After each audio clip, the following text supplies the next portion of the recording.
Something else I've seen people talking about a lot in like discussions and stuff is kids who are really dysregulated right now. And so many of us are at home all the time, which is not something that we're used to. So what are some things we should think about? Think about if your kid is usually in camp all summer, or they're usually going out and play dates or to the zoo or, you know, school when we missed those months, and whatever your school situation looks like moving forward, they may not be getting the sensory input that they're used to getting. Kids can be both sensory seekers and sensory avoiders, and even on the same thing. You can dislike big crowds, loud noises, and still want to hear things all the time. I've also heard a lot about kids perseverating, talking, and you can't interrupt them. They're like on the train of thought and they're constantly going. Think about it in the context of this. If you had no auditory input, yet you wanted auditory input, what if you could make it yourself? What if you could just make that happen for yourself?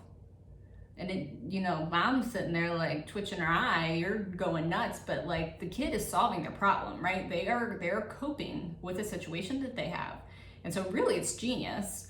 But if it's driving you nuts, then maybe another option would be to stop and put on some music. I recommend music and not very much news, because news can be very easily misinterpreted by our little kids.